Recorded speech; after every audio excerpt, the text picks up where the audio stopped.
हे आहे Marathwada news network आणि आपण पाहत आहात मराठवाडा न्यूज। नांदेड जिल्ह्याच्या किनवट शहरामध्ये भर पावसात सुषमाताई अंधारे यांची जाहीर सभा पार पडली। या सभेत त्यांनी देशाचे पंतप्रधान नरेंद्र मोदी, मुख्यमंत्री एकनाथ शिंदे, उपमुख्यमंत्री तथा गृहमंत्री देवेंद्र फडणवीससह अजित पवार यांना पावसात धुवून काढले। त्यावेळी मोठा जनसागर उपस्थित होता। ते महाविकास आघाडीचे उमेदवार नागेश पाटील आष्टीकर यांच्या प्रचारात बोलत होते। राष्ट्रवादी काँग्रेस, शिवसेना उद्धव बाळासाहेब ठाकरे, सीपीआय, सीपीएम, आम आदमी पार्टी, समाजवादी पार्टी आणि सर्व पक्ष आणि संघटनांचे सन्माननीय पदाधिकारी आणि आपण सर्व भावांनो आणि बहिणींनो, पाऊस आल्यामुळे थोडा उशीर झालेला आहे। त्यात मलाही करून थांबलेली आहे। मला वाटतं पाऊस अजिबात आता येणार नाहीये, तर तुम्ही अगदी बिनधास्त येऊन बसू शकता आणि आपल्या अधिकारासाठी लढताना थोडेफार भिजू पण शकता। भिजण्याचा आनंद असा नंतर कधी घेणार आहात, तर भिजायला काही हरकत नाही, है की नाही दादा हो। सगळीकडे सध्या परिवर्तनाचं वारं वाहतंय। ज्या पद्धतीने महाराष्ट्रामध्ये एक उत्साह लोकांमध्ये दिसतोय, लोक गेली 2.5-3 वर्ष या क्षणाची वाट बघत होते की कधी एकदा निवडणूक जाहीर होते आणि कधी एकदा आम्ही आमचा मताधिकार बजावण्यासाठी घराबाहेर पडतो। त्याचं कारण असं आहे की 2019ला आमच्या हाताला, आमच्या बोटाला त्यांनी शाई लावली का चुना लावला, हा प्रश्न आपल्याला पडावा इतकी परिस्थिती वाईट आहे। ज्याला ज्याला आपण निवडून दिलो, ते निवडून दिलेले खोक्यापाठी निघून गेले। काय हाती, काय झाडी, काय डोंगर बघत गेले। आपण डोंगर दऱ्यातली माणसं, त्यांना मत देऊन निवडून दिलेली माणसं, आपण मात्र इथेच आहोत, संघर्ष करत आहोत। राजे हो, तडा उभा करताना तमाम आदिवासींमध्ये एक ऊर्जा भरलेली होती। आपण सगळे आदिवासी, मांद असतील, गोंड असतील, आत्राम केरावही आहेतच सोबत, मजान असतील, ही सगळीच्या सगळी माणसं, इधर हमारे बैठे सारे मुस्लिम भाई, सगळेच लोक, ही सगळी जे आम्ही संघर्ष करणारी माणसं आहोत, जी एका अत्यंत डोंगराळ आणि अत्यंत रिमोट आणि दुर्गम भागामध्ये राहणारी लोक आहोत। आपण अपेक्षा करतो की कधीतरी आपल्याला लोकशाही दिसणार आहे, आपल्याला स्वातंत्र्याचा सूर्य दिसणार आहे। आपण यांना निवडून देतो, आपले अधिकार ते शाबूत ठेवतील म्हणून, आपण यांना निवडून देतो की आपले प्रश्न ते मांडतील म्हणून। आपले प्रश्न संसदेत मांडायचे तर दूरच, बाबा तुम्ही आमचे प्रश्न मांडले नाही ठीक आहे, तुम्ही सुरत गुवाहाटी केलं हे पण ठीक आहे, तुम्ही खोके बिके घेऊन पसार झालात हे पण ठीक आहे, पण त्याच्याही पेक्षा वाईट काय झालं की ज्याला आम्ही खासदार म्हणून निवडून दिलं, तो आमच्यातल्या एका आदिवासी भावाला, जो अत्यंत कष्टाने, ज्याचे आई बाप अत्यंत पोटाला चिमटा घेऊन गरिबीतनं वर काढत त्याला डॉक्टर पर्यंत पोहोचवतात, असा एक आमचा आदिवासी भाऊ डॉक्टर होतो आणि आम्ही निवडून दिलेला खासदार आमच्या त्या आदिवासी डॉक्टर भावाला मैला साफ करायला लावतो, शौच साफ करायला लावतो। म्हणजे आमचे अधिकार तर गेलेच कुठे, पण आमचा आत्मसन्मान पायदळी तुडवण्याचा प्रयत्न केला जातो। दादा हो, म्हणून ही लढाई महत्वाची आहे। कुणाला तरी आमदार करायचं, कुणाला तरी खासदार करायचं म्हणून लढाई महत्वाची नाही। ही लढाई आम्ही आदिवासी असो, आम्ही मुस्लिम असो, आम्ही अल्पसंख्याक असो, आमच्या आत्मसन्मानासाठी ही लढाई जास्त मोठी आहे। आमचा आत्मसन्मान आम्हाला परत मिळवण्यासाठीची ही लढाई मोठी आहे। ज्या शिंदे साहेबांच्या सोबत गेलेल्या खासदारांपैकी एक खासदार हेमंत पाटील, ज्या हेमंत पाटलाने आमच्या आदिवासी डॉक्टर भावाला शौच साफ करायला सांगितलं, अशा माणसांची मिजाज जिरवण्यासाठी, अशा जाणीवपूर्वक आदिवासी माणसाकडे जातीवादी नजरेने बघणाऱ्या लोकांची घमेंड जिरवण्यासाठी ठरवून आपल्याला या वेळेला मतदानासाठी बाहेर पडावं लागेल. ते पडायचं दादा हो. हे सगळी निवडणूक करत असताना माझ्यासारखा माणूस जो गेली 15-20 वर्ष चळवळीमध्ये काम करतोय आणि मला असं वाटतं की मी चळवळीत काम करताना मी आता राजकीय भूमिका घेतली पाहिजे. का राजकीय भूमिका घ्यायची? तर राजकीय भूमिका आमदार खासदार होण्यासाठी म्हणून नाही. ते व्हायचं असतं तर कल्याणला उभे राहिले असते निवडणुकीला. तिथे नाही असं सांगितलं ठरवून की नाही उभी राहणार. ही राजकीय भूमिका यासाठी घ्यायची की जेव्हा आजूबाजूला तमाम मनुवादी त्यांचे अजेंडे घेऊन उभे राहतात, तमाम जातीवादी त्यांचे अजेंडे घेऊन उभे राहतात, जाती जातीमध्ये धर्मांमध्ये भांडणं लावतात, कधी राणा कधी राणे कधी कंबोज, ही सगळी भाजपाची पिलावर जाणीवपूर्वक हिंदू मुस्लिम दंगे निर्माण होतील अशा पद्धतीची वक्तव्य करतात, चिथावणीखोर भाषा करतात. आमच्या तमाम मुस्लिम भावांचं स्वागत आणि अभिनंदन केलं पाहिजे, कौतुक केलं पाहिजे की भाजपच्या नेत्यांनी एवढ्या चिथावणीच्या भाषा केल्या पण आमचा एकही मुस्लिम भाऊ त्यांच्या चिथावणीला बळी पडला नाही. त्यांच्या चिथावणीखोर भाषणाने तो भडकला नाही. त्याने सामाजिक स्वास्थ्य टिकवण्याचा प्रयत्न केला. दंगल होणार नाही याची पुरेपूर काळजी आमच्या मुस्लिम भावंडांनी घेतली. पण याचा परिणाम काय झाला? याचा परिणाम मग फडणवीस साहेबांनी नवीन चाल खेळली, मग शिंदे साहेबांनी नवीन चाल खेळली. जर हिंदू मुस्लिम दंगल होत नसेल तर काय करा? म्हणाले मराठा ओबीसी भांडण लावा. मग त्यांनी मराठा ओबीसी भांडण लावायचा प्रयत्न केला. का लढाई महत्वाची आहे? का निवडणूक महत्वाची आहे? कालपर्यंत आमच्या मधली सगळी माणसं, इथला मराठा, साळी, माळी, कोळी, तेली, तांबळी, हातार, बागवान, सुतार, लोहार, कुंभार, इथला आदिवासी, इथला गोंड, इथला आज, इथला प्रधान, इथला केराम, इथला आश्रम, ही सगळीच्या सगळी माणसं जी गुन्ह्या गोविंदाने नांदत होती, गावगाड्यामध्ये जी एकत्र नांदत होती, या सगळ्या माणसांमध्ये जाती जातीच्या भिंती उभ्या करण्याचं काम भाजपाने केलं. या सगळ्या लोकांमध्ये जात आणि धर्माचं विष पेरायचं काम या लोकांनी केलं. ते काय म्हणाले? देखो बोले हमने हिंदुओं के लिए क्या किया कि मुसलमान परेशान हो गए. काय का मुसलमान परेशान हो गए भाई?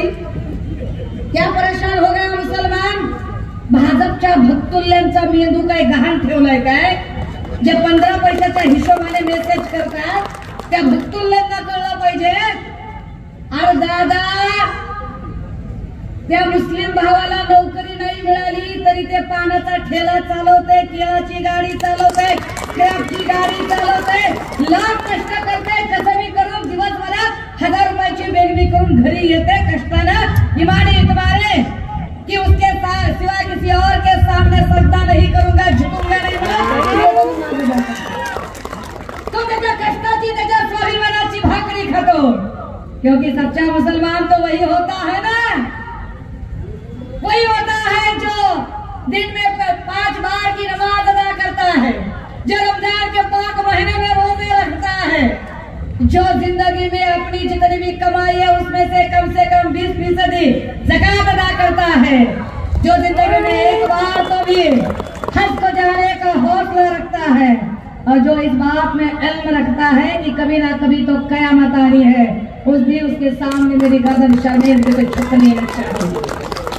ते सगळे सच्चे मुसलमान त्यांना हे भाजपच्या भक्तुल्य देशभक्तीचं प्रमाण म्हणतात. आणि काय म्हणतात? तुम्ही देशभक्त आहात का? देशभक्त असाल तर वंदे मातरम म्हणा. सांगा की तुमचं या देशावर प्रेम आहे. माझं माझ्या देशावर प्रेम आहे हे मी भाजपच्या भिकार भाजण्यांना सांगायची काय गरज नाही. ये धरती मेरी माँ है, ये देश, ये मुल्क मेरी माँ है. मान लीजिए कि मैं मेरे माँ के साथ मैं मार्केट में जा रही हूँ, बाजार में जा रही हूँ, और कोई मुझे पूछता है कि क्या तुम्हारी माँ से तुम्हें मोहब्बत है, तो क्या उसको जताने के लिए मैं भरे चौराहे पे चिल्लाती हूँ, दे माँ मुझे तुझसे मोहब्बत है, आई माझं तुझ्यावर प्रेम आहे, आय लव्ह यू मम्मी म्हणता तुम्ही? अरे भाई, मोहब्बत कोई जताने की चीज नहीं है। मोहब्बत दिलों का एहसास है जो सिर्फ महसूस किया जाता है। पण हे भक्तांच्या भक्तुल्यांना कळणार नाही। ते काय म्हणतात, मोदी आए तब से देखो बोले मुसलमान परेशान हो गए। काय के परेशान हो गए रे मुसलमान? और हिंदू कैसे खुश हो गए रे?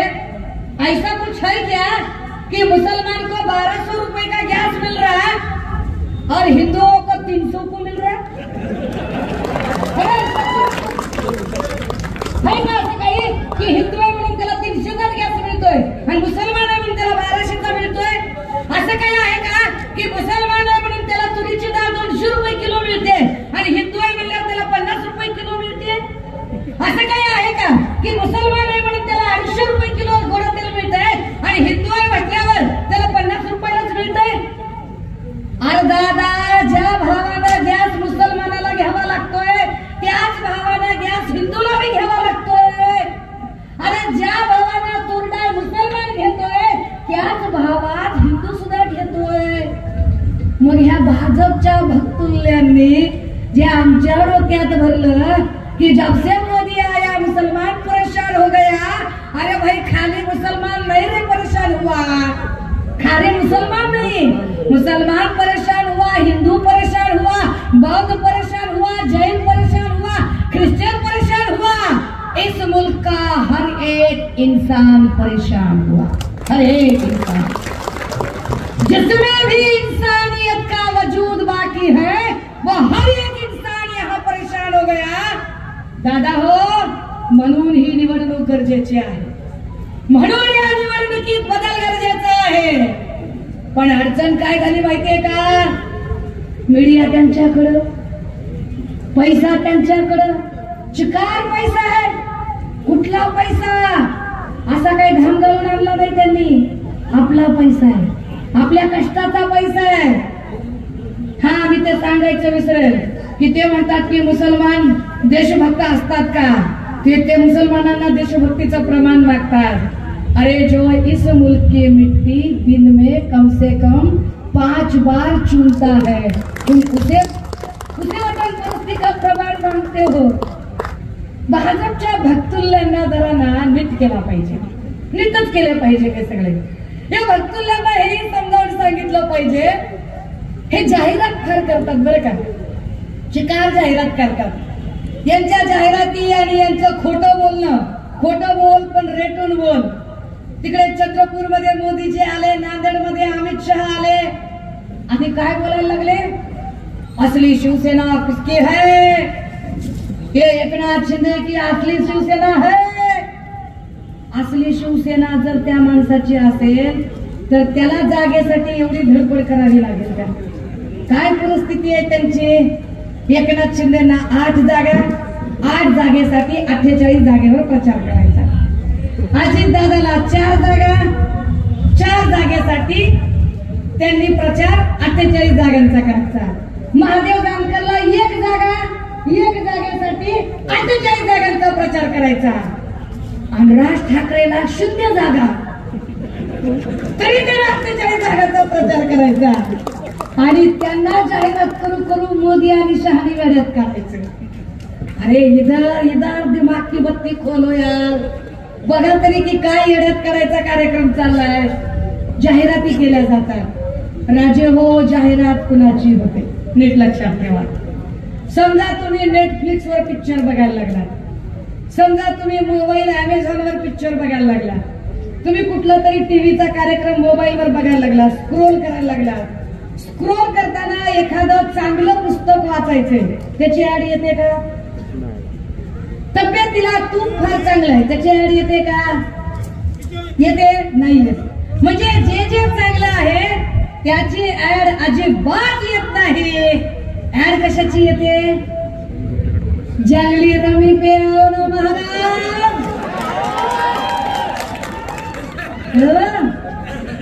चांगल्या गोष्टीची ऍड होत नाही राजे हो, वाईट गोष्टीची ऍड होते। कर लो जुबा केसरी, खूब जमेगा रंग जब मिल बैठेंगे 3 यार। ऍड त्याचीच होते ना। मग विचार करा, ऍड सध्या कोण करतय सगळ्यात जास्त? मोदी आणि शहा. ऍड वाईट गोष्टीची होते दादा, हो, चांगल्या गोष्टीची ऍड होत नाही. विचार करा, 2.5 वर्ष कोरोनाचा काळ होता.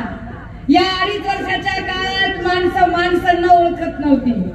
कित्येक ठिकाणी सख्खा बाप मेला तरी पोरगा हात लावायला करत नव्हतं. इतकी माणसं घाबरलेली होती.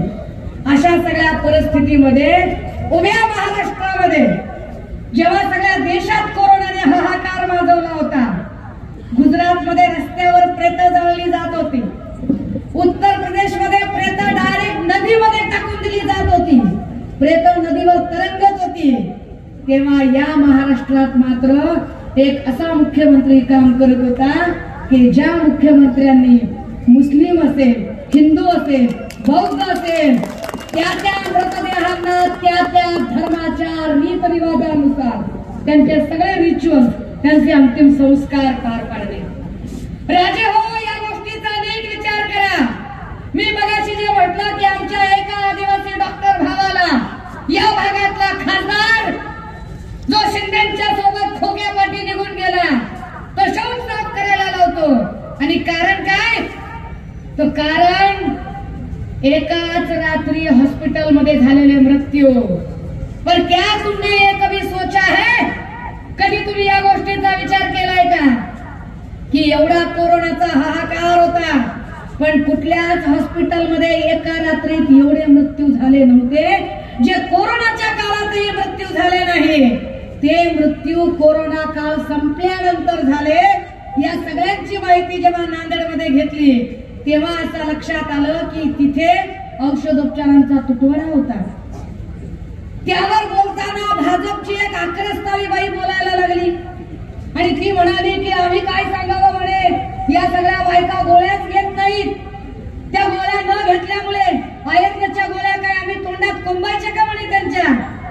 दादा हो, ज्या 27 डेथ झाल्या होत्या नांदेडमध्ये, त्या डेथ मध्ये फक्त 2 डेथ प्रेग्नन्सी आणि डिलिव्हरीच्या होत्या, फक्त 2च. बाकीच्या डेथ मधले अर्धे अधिक लोक ऍक्सिडेंटल पेशंट होते, काही सर्पदंशाचे होते, काही छोटीशी बाळ होती जी ताप मेंदूमध्ये गेल्यामुळे गेली होती. म्हणजे त्यांचा आणि ह्या आक्रस्ताळ्याबाई जे कारण सांगतात त्याचा संबंध नाही, तर आरोग्य खात्यानेच मुळात काळजी घेतली नाही. कारण आरोग्य खातं ज्यांच्याकडे दिलेलं ते तानाजी सावंत आपल्याच तुकड्या भरण्यामध्ये सगळे व्यस्त. तानाजी सावंतांनी आरोग्य खातं बघितलं नाही, औषध गोळ्यांचा तिथे व्यवस्थित पुरवठा केला नाही. तिथल्या नर्स आपलं नाव जाहीर न होण्याच्या अटीवर सांगतात. त्यांना भेटल्यावर की ताई, डिलिव्हरीची बाई जर पेशंटची आली तर अक्षरशः इकडे सॅनिटरी पॅड सुद्धा उपलब्ध नाही. आम्ही काय पद्धतीने काम करायचं. पण अशा एका अपयशी आरोग्य मंत्र्याने, अशा एका अपयशी सरकारने आपलं अपयश झाकण्यासाठी आमचा आदिवासी भाऊ असणाऱ्या डॉक्टरला मात्र शौच साफ करायला सांगितला, त्याची चूक नसताना. हे राजकारण इतक्या वाईट पद्धतीने. आणि आता हे जाहिराती करायला लागले, पण जाहिराती करताना हे विसरतायत. कशाची जाहिरात करताय ते? कोरोनाच्या लशीची. जाईल तिकडं कुठं, जाईल तिथं मोदी बाबा, जाईल तिथं मोदी बाबा. कोरोनाची लस घेतली का? मी तर पैसे खर्चून घेतली राजा. तुम्ही कदाचित फुकट घेतली असेल, मी तर पैसे खर्चून घेतले. पण ते म्हणले सर्टिफिकेट काढा. सर्टिफिकेटला पैसे किती? 100 रुपये घेतले ना कम्प्युटरवाल्याने. 100 रुपये प्रत्येकाकडून. आपण सगळ्यांनी सर्टिफिकेट काढलं. 140 कोटी जनता, 100 रुपयाचं एक सर्टिफिकेट. 140 कोटी गुणिले 100 किती झाले पैसे? कुणाच्या खिशात गेले एवढे सगळे पैसे? काय झालं त्या प्रमाणपत्राचं? ते प्रमाणपत्र पुढे कुठे लागलं? आला कुठे उपयोग त्याचा? कशासाठी आम्हाला प्रमाणपत्र काढायला लागलं? प्रमाणपत्र फक्त एवढ्यासाठी की त्या प्रमाणपत्रावर फोटो होता. कुणाचा?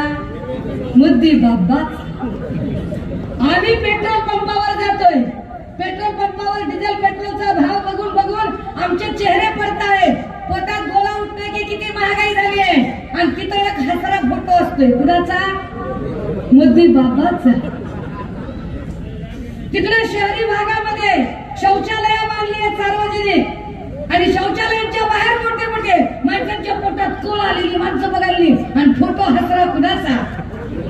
अगदी बाबाच झालं. काय जाहिराती करतात? अरे दादा, त्यांनी एक लस दिली तर एवढ्या जाहिराती केल्या. विचार करा, काँग्रेसच्या काळात किती लसी मिळाल्या. तुमच्या माझ्या प्रत्येकाच्या दंडावर इथं अशी 4 आणे एवढी खून आहे की नाही? नवीन जन्मलेल्या लेकरांवर बारीक बारीक धाबुकी एवढी खून आहे. बीसीजी, गोवर, ट्रिपल, धनुर्वात, पोलिओ, देवी, नारू, अरे 14 प्रकारच्या लशी दिल्या काँग्रेसच्या काळात. 14 लशी. एकाही लशीची जाहिरात केली नाही काँग्रेसनं. कारण चांगल्या गोष्टीची जाहिरात करायची गरज काय? जाहिरात जंगली रणनीती आणि त्यांच्याकडून चंदा घेतात हे आणि आपल्याला शहाणपण शिकवतात. दादा हो, महागाईची चरमसीमा आहे. हे आपल्याकडे येऊन कशावर बोलतात? आपल्याला येऊन सांगतात आम्ही तिकडं कलम 370 हटवलं. अरे बाबा, तिकडं कलम 370 हटवलं की नोटच्या लोकांना काय तिथं जाऊन जमीन विकत घेऊन सफरचंदाची बाग लावायची होय? इथल्या लोकांना काय मिळतंय ते बघू देत की आम्हाला. हा सगळा आदिवासी भाग आहे. पेसा कायदा इकडे लागू आहे ना? पेसा कायदा आम्हाला किती जाच करतो ते आम्हाला विचारा ना आमच्या भावंडांना, की आमच्या जमिनी खरेदी विक्री करताना आम्हाला काय त्रास होतो, आमच्या जमिनींचे प्रॉब्लेम काय होतात, आम्हाला इथं जगताना किती त्रास होतो. आम्हाला ते वनवासी की आदिवासी याच संभ्रमामध्ये अडकवून ठेवतात, पण आमच्या प्रश्नांवर काहीच बोलत नाही. आमच्या ज्या लेकी बहिणी आहेत त्यांच्यावरच्या अत्याचारांवर ते चकार शब्द काढत नाहीत. म्हणून ही निवडणूक गरजेची आहे. इथली एकही बाई सुरक्षित नाही. काय परिस्थितीचं वातावरण आहे इथे? अरे खासदार असणाऱ्या बायकांच्या बद्दल शिंदे गटाचे आमदार जाहीरपणे गचाळ वक्तव्य करतात. जिथे खासदार बाईंना सुरक्षितता मिळत नाही, खासदार असणाऱ्या बाईकडे बघण्याचा दृष्टिकोन नीट नाही, तर गाव खेड्यात बांधावर शेतावर काम करणाऱ्या माय माऊलीला सुरक्षितता कोण देईल? कोण त्यांचे प्रश्न सोडवेल? क्राईम रेट किती? त्या क्राईम रेटवर ना मोदी बोलतात, ना अमित शहा बोलतात, ना देवेंद्र फडणवीस बोलतात. गृहमंत्री असणारे देवेंद्र फडणवीस इथल्या क्राईम रेटवर बोलत नाही. पोलीस काय करताय? काय परिस्थिती आहे? अरे दादा हो, इथून माग किमान एखाद्याचा खून करताना लोक त्या अमक्या धमक्याला सुपारी द्यायचे, कुठेतरी निर्जन रस्त्यात गाठून रात्रीच्या अंधारात मारायचे. आता काय करताय? फेसबुक लाईव्ह करून शूट करताय. दिवसा ढवळ्या डायरेक्ट पोलीस स्टेशन मध्ये जाऊन गोळ्या घालायची तयारी आहे आणि पोलीस काहीच करू शकत नाही. पण त्याच पोलिसांना का पोलीस काही करू शकत नाही? इथं काही पोलीस बंदोबस्तात थांबले असतील, त्यांच्यातला माणूस जागा झाला पाहिजे, राग आला पाहिजे त्यांना सुद्धा, की एखादा नितेश राणे उभं राहतो भाषणात आणि तो सांगतो की आय पोलीस हो, काय रेकॉर्ड करताय, रेकॉर्ड करून घ्या, फार तर व्हिडिओ करा आणि आपल्या बायकांना नेऊन दाखवा. किती वाईट आहे ही गोष्ट. धडधडीत पोलिसांचा अपमान आहे. तुमच्या माझ्यासारखा एखादा चळवळीतला माणूस, तुमच्या माझ्यासारखा एखादा सामाजिक प्रश्नावर भांडणारा माणूस, आपण जर कलेक्टर ऑफिस कडे गेलो, आपण जर तहसीलदाराकडे गेलो, आपण जर तिथल्या मंडलाधिकाऱ्याकडे गेलो आणि त्याला जर 2 वाक्य जास्त बोलायला लागलो तर तो लगेच आपल्यावर 353 टाकून मोकळी होतो. टाकतो की नाही? सरकारी कामामध्ये अडथळा आणला, 353 संपला विषय. कितीतरी 353 चे बळी आहेत. आपण हक्कांसाठी बोलल्यावर ते 353 टाकतात. पण नितेश राणे जाहीरपणे पोलिसांचा अपमान करतात, जाहीरपणे पोलिसांवर दबाव आणतात, पोलिसांच्या कामकाजात अडथळा आणतात आणि महाराष्ट्रातल्या एकाही पोलीस अधिकाऱ्याची छाती होत नाही की नितेश राणेच्या विरोधात गुन्हा दाखल करावा. खैर सोडा, पोलीस अधिकाऱ्यांना त्यांच्या नोकऱ्या वाचवायच्या असतील, पण जो एखादा मंत्री ज्या खात्याचा मंत्री असतो त्या खात्याचा तो पालक असतो, त्या कर्मचाऱ्यांचा पालक असतो. एवढा पोलिसांचा अपमान चालू आहे म्हटल्यावर पोलीस खाता ज्या फडणवीस साहेबांकडे आहे त्या फडणवीसांनी तरी स्वतःहून ऍक्शन घ्यावी आणि सांगावं की नितेश राणेवर गुन्हा दाखल करा म्हणून. पण फडणवीस गुन्हा दाखल करत नाही.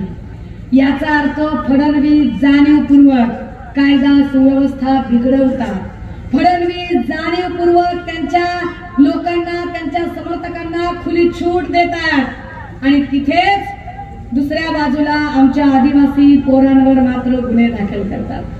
किती गुन्हे दाखल करायचे? जो कोणी राष्ट्रवादीचा विचार मांडेल, जो कोणी शिवसेनेचा विचार मांडेल, लगेच त्याच्यावर पोलीस केस. हे आमच्याकडे दत्ता पाटील कोकाटे झाली ना केस. किती केसेस झाल्या बरं? काय गुन्हा आहे की ही सगळी माणसं हा ताकदीनं शिवसेना उद्धव बाळासाहेब ठाकरे पक्षाच्या सोबत उभी आहे म्हणून यांच्यावर पोलीस केस टाकायच्या. राजू, हे सगळंच्या सगळं चित्र हे कायदा सुव्यवस्था बिघडवणारं आहे. हे संविधानाच्या विपरीत आहे.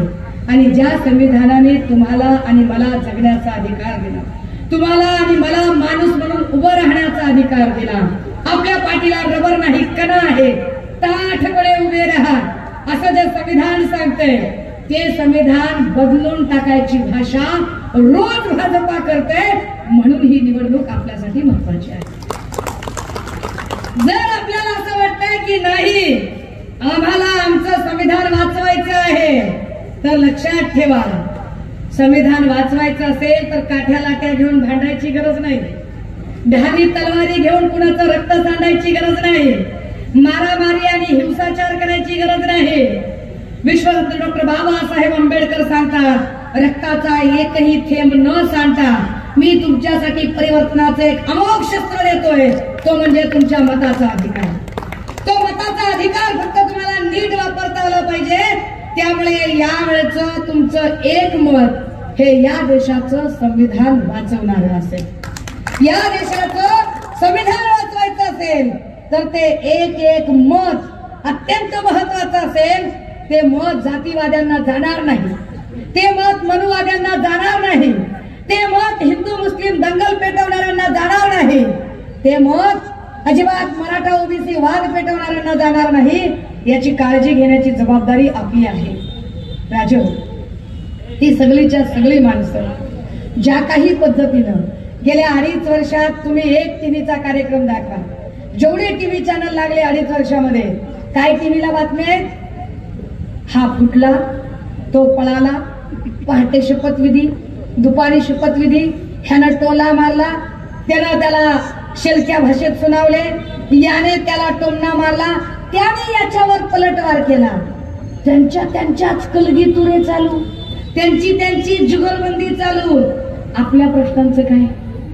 आपले मुद्दे कुठे आहेत? सोयाबीनच्या प्रश्नावर एकही माणूस बोलताना दिसत नाही, कापसावर कुणी बोलताना दिसत नाही, इथल्या शेतकऱ्याच्या शेतमालाला भाव मिळत नाही त्याच्यावर कुणी बोलत नाही, अवकाळी पाऊस झाला, आमचं नुकसान झालं, पंचनाम्याचं काय त्याच्यावर कोण बोलत नाही, आमच्या कर्जमाफीचं, पीक विम्याचं त्याच्यावर कुणी बोलत नाही. आम्हाला आनंद आहे. एकीकडे देवेंद्र फडणवीस सांगत होते की आम्ही 12,000 रुपये कापसाला भाव देऊ, आम्ही 8,000 भाव, 6,000 रुपयापर्यंतचा भाव आम्ही सोयाबीनला देऊ. 2012ला सांगत होते. 14ला त्यांची सत्ता आली. 2014ला सोयाबीनचा भाव किती होता राजो? 2014ला भाव होता 3,800 ते 4,000 रुपये. कापसाचा भाव होता 6,000 आणि डीएपी खताची बॅग होती 400 रुपयाला. 10 वर्ष उलटून गेली. 10 वर्षानंतर परिस्थिती काय? कापसाचा भाव 6,000, सोयाबीनचा भाव 4,000, पण डीएपी खताची बॅग मात्र 400 वरून 1400 ते 1700च्या घरात गेली. म्हणजे डीएपी खताची बॅग वाढली पण शेतमालाचा भाव मिळाला नाही. आणि जे सांगत होते 12,000 रुपये भाव देतो, त्यांचं सरकार आलं, त्यांनी तो भाव आम्हाला दिला नाही. आम्हाला आनंद आहे. आम्ही अभिमानानं सांगू शकतो, एकमेव मुख्यमंत्री उद्धव बाळासाहेब ठाकरे जेव्हा होते तेव्हा इथला कापसाचा भाव 11,000 गेला होता. आणि एकमेव उद्धव साहेब होते की उद्धव साहेब मुख्यमंत्री असताना 2 लाखापर्यंतची सरसकट कर्जमाफी कुठलाही कागद न मागता दिली होती. जिथे उद्धव साहेबांनी सरसकट कर्जमाफी दिली तिथे देवेंद्र फडणवीस आणि या मंडळींनी मात्र काय केलं? तत्वतः अभ्यास करू. किती अभ्यास करतो लेका, किती अभ्यास करतो. एवढा अभ्यास केला असता तर आतापर्यंत किमान तानाजी सावंतला हक्कीन काय ते समजून तरी सांगता आलं असतं. नग भरले तर काय, म्हणजे हेमंत पाटलांपासून ते सगळेच लोक एक नंबर नग भरलेले आहेत सगळे. म्हणजे बघा, आपल्याकडे एक्साईजचं खातं असतं. एक्साईजचं खातं म्हणजे दारू, गुटखा, तंबाखू याच्यावर नियंत्रण करणारं खातं. खात्याचा मंत्री कोण? शंभूराजे देसाई. आणि शंभूराजे देसाई सभागृहात काय करतायत? देता करतात. नग बघा बघा, नग कसे भरलेले येतं. ते अब्दुल सत्तार कृषी मंत्री होते काही दिवस. कुछ मानसे थे, कहां से आते हैं तेजस्वी लोग? क्या बोले, बावड़ी नहीं है क्या? अभी क्या, मैं इधर बावड़ी करता हूँ, अभी क्या? अरे कशी दादा, ज्याला रुंद माहित नाही, टिकाव माहित नाही, दांडा माहित नाही, कुळव माहित नाही, हा खुरप माहित नाही, उकरी माहित नाही, त्यानं कृषी मंत्री पद द्यायचं? काय मंत्री यायचं? एक झाला आरोग्य मंत्री. काय दादा, आज त्याला हातीपाय नावाचा रोग डासामुळे होतो का अजून कशामुळे होतो ती कळत नाही. ती म्हणते आम्ही डासांचा सर्वे करतोय. डासांचा सर्वे काय? त्याच्यातले नर डास किती, मादी डास किती, गरोदर डास किती, हा ह्याचा सर्वे करतोय. काय नग भरलेल्या माणसं आहेत. आणि मुख्यमंत्री त्याच्यावर करी की मुख्यमंत्र्यांना एमपीएससी चे पोरं विचारायले की अरे आमच्या प्रश्नाचं काय, तर ते म्हणतात मी निवडणूक आयोगाकडे जातो. दादा हो, सगळी येड्याची जत्रण कारभारी सत्र झाले. हे कारभारी बदलावे लागतील. कारभारी बदलल्याशिवाय घडी बदलत नाही. आणि म्हणून नागेश पाटील आष्टीकरांसारखा माणूस इथं असला पाहिजे. म्हणून ही मशाल पेटली पाहिजे. ते काय सांगतात माहितीये का? तुम्ही बघा त्यांची भाषण आहे का? ते महागाईवर बोलत नाही, ते बेरोजगारीवर बोलत नाही. तुम्हाला आठवतात त्यांची भाषण? 2014, 2019 ला मोदी काय सांगत होते? ते म्हणायचे भाई और बहनों, मैं आपको विश्वास दिलाता हूँ कि जब हमारी पार्टी सत्ता में आएगी हर साल 2 करोड़ बेरोजगारों को रोजगार मिळाला नोकरी आपल्याला. अरे डीएड झालं की बीएड, बीएड झालं की एमएड झालं की बीपीएड, बीपीएड झालं की एमपीएड, डी निघून चला, बी निघून चला, एम निघून चला, पी निघून चला, एड तेवढं शिल्लक राहिले. हाय नोकरी कुठली? सीईटी केली की टीईटी, टीईटी केली की सीईटी. आणि लेकरं आमच्या परीक्षा देऊ परेशान.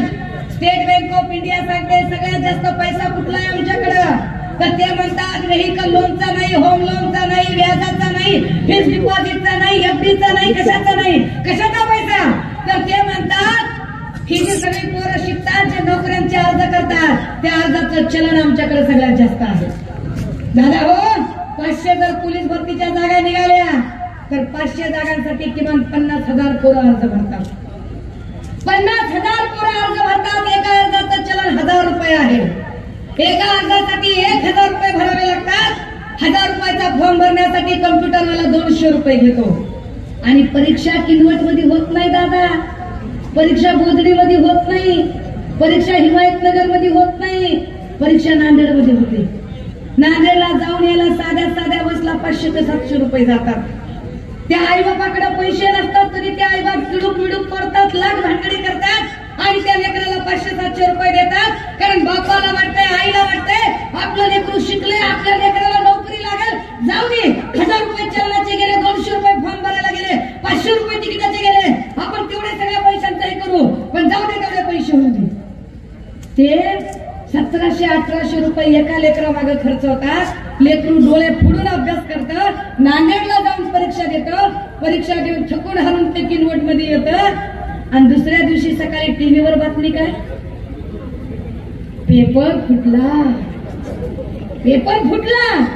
अरे पण पेपर फुटला, परीक्षा रद्द झाली, पण 50,000 पोरांनी जे प्रत्येकी 1000 रुपये चलन आणि 200 रुपये कम्प्युटरला घातले, 500 रुपये तिकिटाला घातले, त्यातले 200-500 मायनस करू, पण 1000 गुणिले 50,000 एवढे पैसे जे सरकारच्या तिजोरीत गेले, त्या पैशांचं काय? हे पैसे आम्हाला कधी तुम्ही परत दिले का?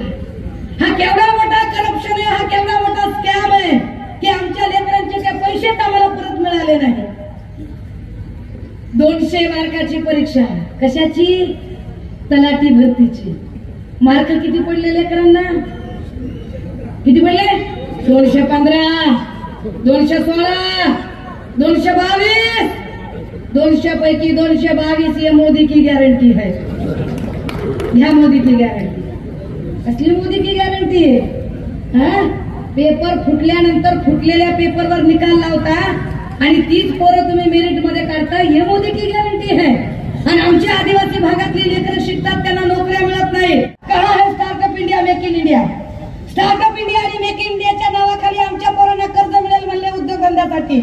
आम्ही बँकेत चाललोय, बँक काय सांगते? तारण ठेवायला काय आहे म्हणते. बँक तारण मागते. अरे आमच्याकडे तारण ठेवायला काही असतं तर बँकवाल्याला लोणी लावायला कशाला गेलो असतो आम्ही? कशाला मस्का लावला असता आम्ही बँकवाल्याला? किती वेळ राहिला दादा?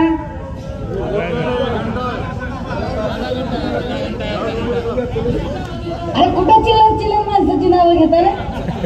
भीमराव केराम 3 पक्षात गेला, जाऊ दे की मग कुठं जायचं. एक लक्षात घ्या, चिल्लर पार्टीला पकडायचं नाही, मोहरक्या पकडायचा. मोहरक्या पकडायचा आणि उचलून असा कुस्तीचा डाव खेळायचा की चितपट झाला पाहिजे, पुन्हा उठला नाही पाहिजे. आणि मोहरक्याला चितपट करायचं असेल तर आता मशाल थप्पा मारून नागेश पाटील निवडून आणावं लागतं. लक्षात त्याला हे भीमराव केराम बिराम चिट्ट्या देऊ नका. मला खरंच अशा गद्दार लोकांबद्दल बोलून आपण त्यांना मोठं करू नये, अजिबात मोठं करू नये. त्यांची हे दे डोंट डिझर्व की त्या या मंचावरून आपण त्यांचं नाव घ्यावं. They don't deserve it. त्यांची तेवढी योग्यता सुद्धा नाही. असो दादा, हो आम्ही बँकेत जातो, बँकवाला आम्हाला तारण मागतो. काय झालं मग? स्टार्टअप इंडिया पाण्यात गेलं, मेक इन इंडिया पाण्यात गेलं. मग आमची लेकरं पुण्या मुंबईत कंपन्यांचं काम शोधायला जातील. अरे पण पुण्या मुंबईत कंपन्या राहिल्या कुठं? शिंदे साहेबांनी सह्या करू करू सगळ्या कंपन्या गुजरातला दिल्या ना. सगळ्याच्या सगळ्या कंपन्या गुजरातला गेल्या. आमच्या लेकरांनी नोकरी धंदे कसे करायचे, जगायचं कसं? ही निवडणूक का महत्वाची आहे? कारण उद्धव साहेब सांगतायत की मी महाराष्ट्राच्या अस्मितेसाठी लढतोय. माझ्या महाराष्ट्रातल्या लेकरांना महाराष्ट्रातच रोजगार मिळाला पाहिजे म्हणून मी लढतोय असं ते सांगताय. मी तुम्हाला सांगितलं पाहिजे, बी फार्मसी करणारी पोरं साधारणतः एका जिल्ह्यामध्ये 12 ते 15 बी फार्मसीची कॉलेजेस आहेत. एका वर्षात एका जिल्ह्यातनं बी फार्मसीची किमान 3000 पोरं बाहेर पडतात. म्हणजे राज्यभरातनं एका वर्षात 1 ते 1.25 लाख पोरं बाहेर पडतात. 1.25 लाख पोरं बाहेर पडल्यावर करतील काय? तर बी फार्मसीची पोरं मेडिकल स्टोअर टाकतील. पण सगळीच पोरं टाकू शकतात का? गरीब आहेत लेकरं. यातले 25 ते 30 हजार लेकरं मेडिकलचं स्टोअर टाकू शकतात. 5-1 हजार आपल्या दादाच्या, काकाच्या, नानाच्या, मामाच्या, आत्याच्या कुणाच्या तरी मेडिकलच्या दुकानात काम करतात. अरे पण उरलेल्या 70,000 लेकरांचं काय? 70,000 लेकरांना गोळ्या औषधं बनवणाऱ्या कंपन्यांमध्ये काम शोधावं लागतं. महाराष्ट्रात गोळ्या औषधं बनवणारी कंपनी नाहीये. महाराष्ट्रात गोळ्या औषधं बनवणारी कंपनी यावी म्हणून आमचे नेते सन्माननीय आदित्यजी यांनी सत्ता असताना मल्टी ड्रग्ज प्रोजेक्ट आणला. आणि या मल्टी ड्रग्ज प्रोजेक्टच्या माध्यमातून इथं औषध गोळ्या बनवणाऱ्या मोठ्या कंपन्या याव्यात असं ठरवलं. पण सत्तांतर झालं, खोक्यांचा व्यवहार झाला आणि सत्तेच्या मोबदल्यात या लोकांनी तो अख्खा मल्टी ड्रग्जचा प्रोजेक्ट अहमदाबादला शिफ्ट केला. आमच्या महाराष्ट्रातली दरवर्षीची 70-75 हजार पोरांचे रोजगार यांनी हिरावून घेतले. तेच यांनी फॉक्सकॉन प्रकरणामध्ये केला. आमचा एक उपक्रम इथून पळून गेला. गुजरात काही पाकिस्तानात नाही, गुजरात भारतातच आहे. त्याच्यामुळे आम्ही त्यांच्याबद्दल आकस बाळगायचं कारण नाही. अरे पण गुजरातचा मुख्यमंत्री आहे ना. गुजरातचा मुख्यमंत्री गुजरातचा कारभार करेल ना. आमच्या मुख्यमंत्र्यांनी आमचे प्रश्न सोडवावेत असं वाटतंय. आमच्या खासदारांनी आमचे प्रश्न मांडावेत असं वाटतंय. पण आमचे मुख्यमंत्री जर गुजरातचे मुनीम होऊन काम करत असतील तर मुनीम बदलावा लागेल. गरज मुनीम बदलायची आहे. राजे हो, हे फार जीव तोडून मानते. फार म्हणजे कदाचित तुम्ही आतापर्यंत पुढाऱ्यांकडून ही भाषा ऐकली नसेल. पुढारी येतात, ह्या नेत्यावर टीका कर, त्या नेत्याला शिव्या घाल, हा लय शानाय का, तो लय येडाय का, याच्यावर बोलतील. पण आपल्या जगण्या मरण्याच्या प्रश्नावर ते बोलत नाही. आपल्या जगण्या मरण्याबद्दल ते बोलत नाही. ते म्हणतात मोदी का परिवार. अरे कैसा परिवार आहे मोदी का? आमच्या मणिपूरमध्ये 2 बायका नागवल्या, काय त्या मोदीच्या परिवारात येत नव्हत्या का? ऑलिम्पिक मध्ये सुवर्ण पदक कमावलेल्या आमच्या मायमाऊल्या ज्या सांगतात की भाजपचा खासदार ब्रिजभूषण याने आमचे लैंगिक शोषण केले, त्यांची साधी FIR नोंदवून घेतली जात नाही. काय त्या पोरी मोदीच्या परिवारामध्ये येत नाहीत? हाथरस, उन्नाव, कटवा काय इथल्या पोरी मोदीच्या परिवारामध्ये येत नाहीत? या समृद्धी महामार्गावरती हजारो जीव गेले. फक्त क्रेडिटचा वाद, क्रेडिट घेण्यासाठी म्हणून रस्ता अपूर्ण असताना त्याचं उद्घाटन केलं गेलं. 26 लोकांचे जीव गेले. एकदा तर 26 लोकांचे जीव गेले. कुणाचा हात, कुणाचा पाय, कुणाचा डोकं, कुणाचा मेंदू काही कळत नव्हतं. सगळ्या लोकांचा सामूहिक अंत्यविधी केला. टीव्ही वाल्यांनी स्क्रीन विभागून दाखवलं. एका भागामध्ये सामूहिक अंत्यविधी चालू आहे आणि दुसऱ्या भागामध्ये गद्दारांचा शपथविधी चालू आहे. दम निघाला नाही यांना त्या चिता शांत होईपर्यंत सुद्धा. चिता जळत असताना यांनी शपथविधी केले. 26 लोकांचा जीव एकाच वेळेला गेला. फार लोकांनी सोशल मीडियात ट्रोल केल्यानंतर शिंदे साहेब म्हणाले मृताच्या नातेवाईकांना आम्ही प्रत्येकी 25 लाख रुपये देऊ. वर्ध्याच्या सभेत सगळे लोक येऊन भेटले. ते म्हणले ताई 25 लाख सोडा, 25,000 रुपये सुद्धा मिळाले नाहीये. काय ते समृद्धी महामार्गावर मेलेले लोक मोदीच्या परिवारात येत नव्हते? दादा हो, ही जाहिरात आहे, जाहिरात आहे, ऍडव्हर्टाईज आहे, ह्याच्यात काही खरं नाही. अशा जाहिराती खूप होतात. मोदी के परिवार में मोदी किसी को नहीं गिनते. वो भावना गौली राखी बांध बांध के परेशान हुई और उसका भी टिकट काटे. कोई मोदी का परिवार नहीं होता और कुछ भी नहीं होता. ऐसे ये इधर इधर इधर दिमाग की बत्ती जलानी पडेगी. आता या जाहिराती आणि भूल थापांना बळी पडायचं नाही दादा. आता जाहिराती आणि भूल थापांना अजिबात बळी पडायचं. कारण निवडणुकीच्या राजकारणातली भाषणं वेगळी असतात. ती प्रलोभनाची असतात. ती मोठ्या मोठ्या आश्वासनांची खैरात करणारी असतात. बाबा आएंगे, बकरा काटेंगे, बोट्या हमको हड्ड्या तुमको. आपल्याला असलं काय कळत नाही. आपण साधा सरळ माणूस आहे, ओपन किचन आहे, जे शिस्त ते दिसतं. पण एक खात्री आम्ही नक्की देऊ शकतो, जिम्मेदार असेल, कटिबद्ध असेल आणि तुमच्या प्रत्येक प्रश्नांची सोडवणूक करण्यासाठी तत्पर असेल. तुम्ही आम्हाला आमचं मनगट धरून विचारू शकाल की ताई तुमच्या शब्दावर मत दिलं, सांगा काय झालं ते. तुम्ही आम्हाला हिशोब विचारू शकाल. कारण आम्ही वाह्या सुरत गुवाहाटी मतदारसंघ प्रचंड मोठा आहे. त्यामुळे काही वेगळ्या भागातल्याही मीटिंग आहेत.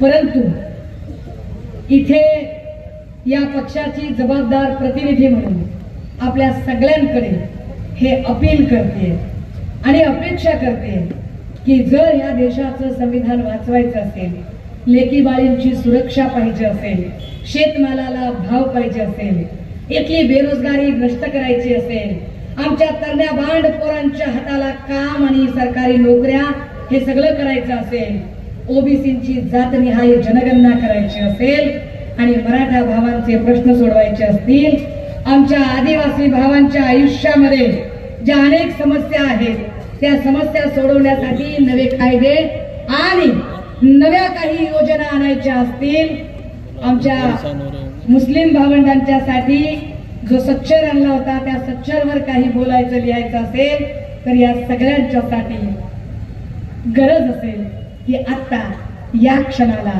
एक नवा इतिहास रचण्याची मला अपेक्षा आहे की तुम्ही सगळे त्या नवा इतिहासाच्या बदलासाठी सज्ज आहात. तुम्ही माझ्या सोबत आहात. काय तुम्हाला माझं म्हणणं पटतंय? नक्की. मग चला जरा एक जोरात घोषणा देऊया काय?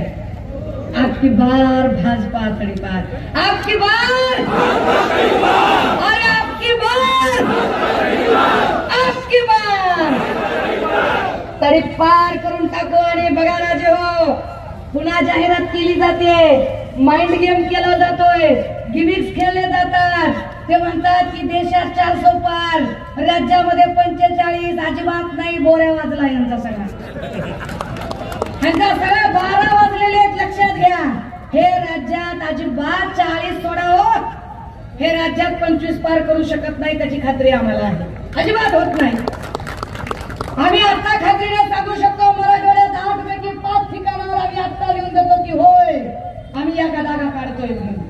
दादा हो, हे फक्त विरोधकांना आणि आपल्या सगळ्या कार्यकर्त्यांचं खच्चीकरण करायचा प्रयत्न करतायत. काही 400 पार वगैरे काही नाहीये. आणि केरळात यांना कोणी घुसू देत नाही. तमिळनाडूत हे झिरो आहेत. पश्चिम बंगालमध्ये ममता बॅनर्जी तट देऊन बसलेले आहेत. तेजस्वी यादव शब्द ठोकून लढतोय. केजरीवालची भीती वाटते म्हणून त्यांना आत टाकलेलं आहे.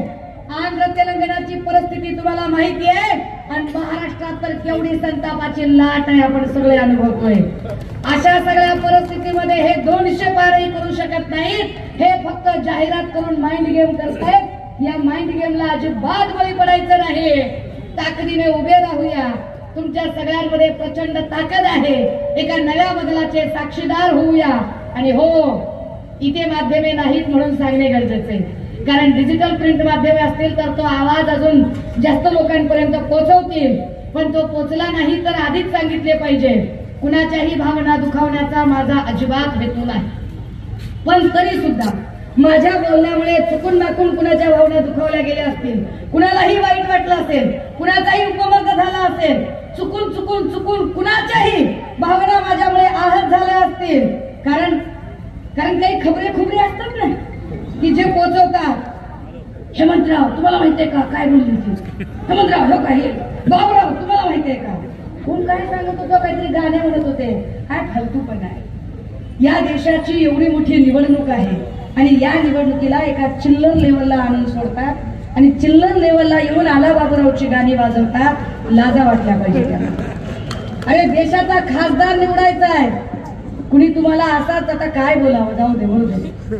पण असे काही खबरे असतात आणि खबऱ्यांची फार अवकात नसते बरं का. खबरे फार तर हाफ बिर्याणी आणि 30, 60, 90 दादा हो, आपण 30, 60, 90 साठी जमलेलो नाहीत. आपण आपल्या येणाऱ्या पिढ्या घडवण्यासाठी जमलेलो आहोत. आपण आपल्या लेकरांचं भविष्य तयार करण्यासाठी जमलो आहोत. त्यामुळे मला कुणाच्याही भावना दुखावल्याच्या नाहीत. पण चुकून वाकून जर कुणाच्या भावना दुखावल्या गेल्या असतील तर अशा सगळ्या विरोधकांची, त्यांच्या नेत्यांची, कार्यकर्त्यांची, खबऱ्यांची यापैकी एक्काचीही माफी अजिबात मागणार नाही. कारण बोलून शब्द बदलायला मी काही नारायण राणे किंवा एकनाथ शिंदे किंवा काय अजित पवार नाही. सुषमा अंधारे नाव आहे. ठाम ठोकपणे सांगते, ताकदीने सांगते की होय, या देशात संविधान वाचवण्याच्या लढाईसाठी अगदी जीव द्यावा लागला तरी आम्ही तयार असू. आम्ही बेहत्तर आहोत मानवी मूल्यांच्यासाठी. थांबते, रजा घेते, मशाल लक्षात राहील असं अपील करते. जय हिंद, जय महाराष्ट्र, जय भीम, जय बिरसा. न्यूजला सबस्क्राईब करा, लाईक करा, शेअर करा, बेल आयकॉनला क्लिक करा.